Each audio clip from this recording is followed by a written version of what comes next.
बिस्मिल्लाहिर्रहमानिर्रहीम। अल्लाह पाक के बाबरकत नाम और आका करीम सल्लल्लाहु अलैहि वसल्लम की बारगाह में बेपनाह दुरूद सलाम का नजराना पेश करने के बाद, मेरा नाम मोहम्मद एहसान सनी और मैंने यूट्यूब पर इंश्योरेंस के मौजू पर अपने चैनल का आज से आगाज़ की है। इस चैनल को बनाने का जो मकसद है वो ये है कि एक इंश्योरेंस एजेंट जब अपने कैरियर का आगाज़ करता है तो उसको किन किन मुश्किलात का सामना करना पड़ता है, उसको कामयाब करने के लिए किन किन चीज़ों का होना ज़रूरी है और उसके लिए हम किस तरह मददगार साबित हो सकते हैं। एक तो इसका मकसद ये है। दूसरा मकसद ये है कि जब हमारा कोई क्लाइंट हमसे पॉलिसी परचेज करता है, ख़रीदता है, तो उसको किन किन चीज़ों का ख्याल रखना चाहिए और हमें क्लाइंट को कौन सी पॉलिसी ज़्यादा से ज़्यादा बेचनी चाहिए और क्लाइंट को भी इस चीज़ को मद्देनज़र रखना चाहिए कि पॉलिसी ख़रीदते वक्त उसको किन चीज़ों का ख्याल रखना ज़रूरी है जो कि उसके लिए फ्यूचर में काम आ सकें। और इस चैनल में उन लोगों के इंटरव्यू को लाना जो कि पाकिस्तान में जितनी भी कंपनियां या हमारे देश में जितनी भी कंपनियां काम कर रही हैं और हमारे देश से बाहर जितनी भी कंपनी काम कर रही हैं, उनके जो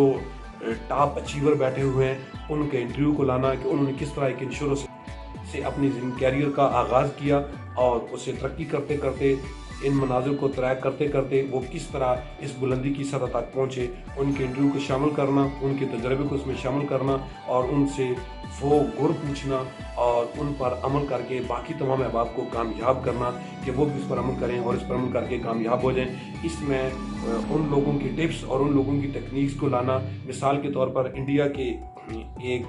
इंश्योरेंस एजेंट जिनकी 2011 में एज 74 ईयर और वो 7 करोड़ 20 लाख रुपए सालाना कमाते हैं, वो ऐसा कौन सा अमल करते थे, ऐसी कौन सी कोशिश करते थे, ऐसी कौन सी तकनीक का इस्तेमाल करते कि वो 7 करोड़ 20 लाख रुपए सालाना कमा लेते हैं। इसके बाद दुनिया के नंबर 2 पर जो एजेंट हैं फ्रैंक बैचकर, उनके बारे में डिस्कस करना कि 9 साल उन्होंने किस तरह इस प्रोफेशन में नाकामी की ज़िंदगी गुजारी और उसके बाद अगले 2 सालों में किस तरह वो कामयाबी के झंडे गाड़ने में कामयाब हो गए। इसके बाद बेन फेल्डमैन के बारे में डिस्कस करना कि बेन फेल्डमैन वो शख्स जो बिशप था और उसने अपने इस प्रोफेशन को छोड़ के इंश्योरेंस एजेंट के करियर का आगाज़ किया और किस तरह उन्होंने कामयाबी के झंडे गाड़े और आज भी दुनिया में तकरीबन उनके पैसे से 36 से ज़्यादा एनजीओ, तकरीबन कमोबेश 36 एनजीओ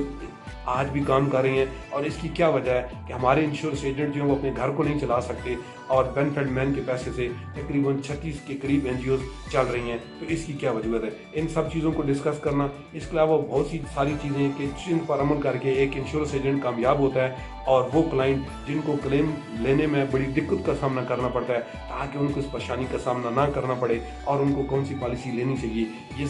सब कुछ और बाकी सब कुछ हम इस चैनल में डिस्कस करेंगे। एक एक करके हमारी वीडियो इसमें आएगी, आप उसको गौर से देखिएगा। आपका बहुत बहुत शुक्रिया।